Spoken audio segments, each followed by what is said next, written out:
आप सभी को मेरा प्रणाम। आपकी सुरुचि चौहान आज आपके लिए एक बहुत बेहतरीन कविता लेके आई है।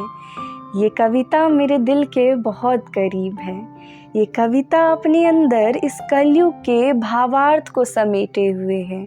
इस कविता का जब आप अर्थ समझेंगे ना, तो आपको भी इससे प्रेम हो जाएगा। ये कविता में इस कवि ने किस तरीके से जान भरी है वो देखकर तो आप चौंक ही जाएंगे।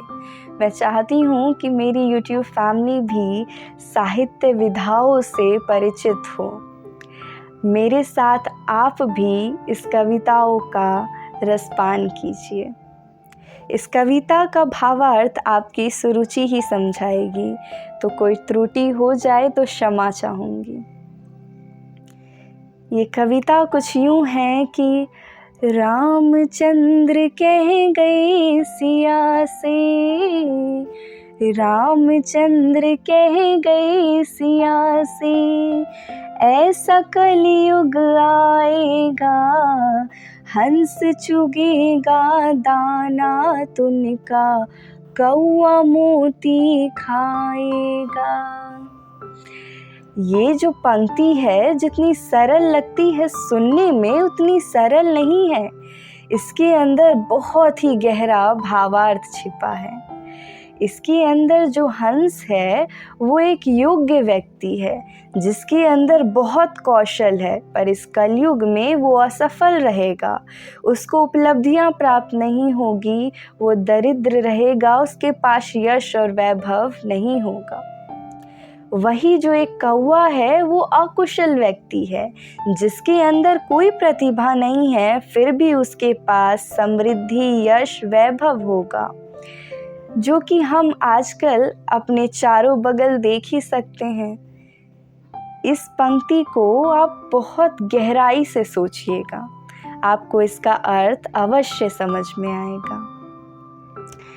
सिया पूछती हैं रामचंद्र से कि भगवन, कलयुग में धर्म कर्म को क्या कोई नहीं मानेगा?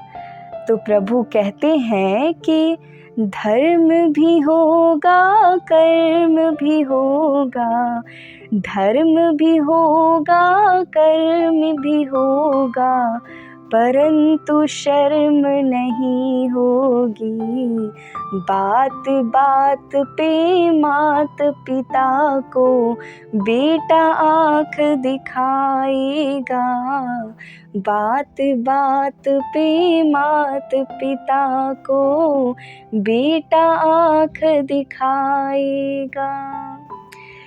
इस पंक्ति का भावार्थ उतना ही गहरा है जितना पिछले वाले का था। इसमें सोचिए कि जब सिया जी पूछती हैं कि धर्म कर्म क्या कलयुग में नहीं होगा, तो इसका अर्थात यह है धर्म कर्म के कार्य से तो जुड़ा हुआ है, परंतु अपने घर में ही उस माँ बाप की इज्जत नहीं करता है जिसने उसको पाल पोस कर बड़ा किया है। उसको अपने पढ़े लिखे होने का अत्यधिक गुमान होता है, वो उनकी भावनाओं और इच्छाओं की कद्र नहीं करता है। कई बार तो उनसे झगड़े करता है, उन्हें अपशब्द तक बोल देता है। ऐसा है ये कलयुग। इस कविता में ऐसे ही कई गूढ़ रहस्य छुपे हुए हैं और मैं चाहती हूँ कि मैं वो आप सभी के समक्ष लेकर आऊँ।